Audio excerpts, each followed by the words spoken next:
सुप्रभात प्यारे बच्चों। हिंदी की कक्षा में आप सबका स्वागत है। बच्चों, मुझे ये बताइए, ये कौन सा स्वर है? बिल्कुल सही, उ उल्लू। और आज मैं आपको उ की मात्रा का परिचय करवाने जा रही हूँ।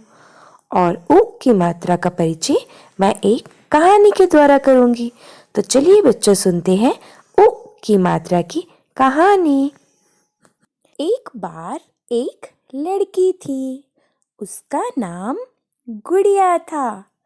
गुड़िया अपने घर के बाहर फुटबॉल से खेल रही थी। गुड़िया के घर के पास एक घना जंगल था। गुड़िया फुटबॉल से खेलती खेलती जंगल की तरफ चली गई।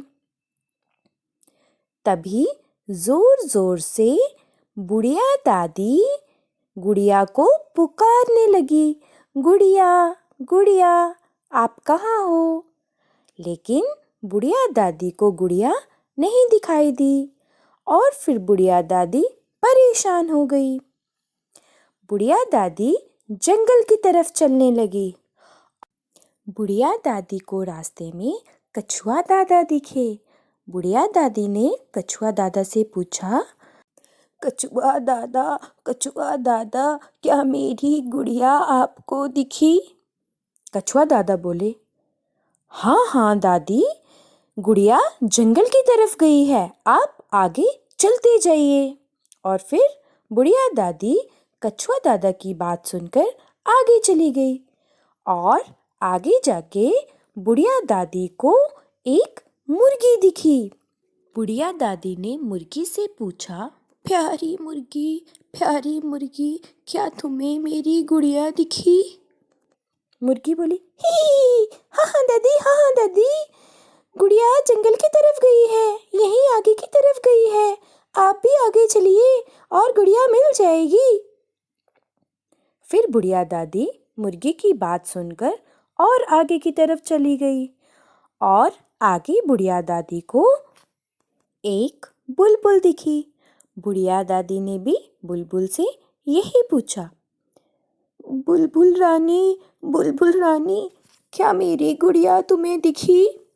बुलबुल बोली, हाँ दादी, आपकी गुड़िया आगे ही है, आप आगे जाइए और आपको आपकी गुड़िया मिल जाएगी। बुलबुल की बात सुनकर बुढ़िया दादी थोड़ी और आगे चलने लगी। और वहाँ पर बुढ़िया दादी ने देखा कि गुड़िया उदास होकर वहाँ पर बैठी है। बुढ़िया दादी ने कहा, गुड़िया मैं आ गई हूँ। गुड़िया बुढ़िया दादी की आवाज़ सुनकर खुश हो गई।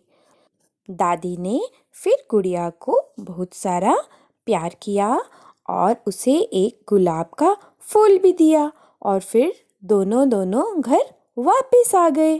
तो बच्चों, कैसी लगी आपको बुढ़िया दादी और गुड़िया की कहानी? अब आपने इस कहानी में कुछ नए शब्द सीखे।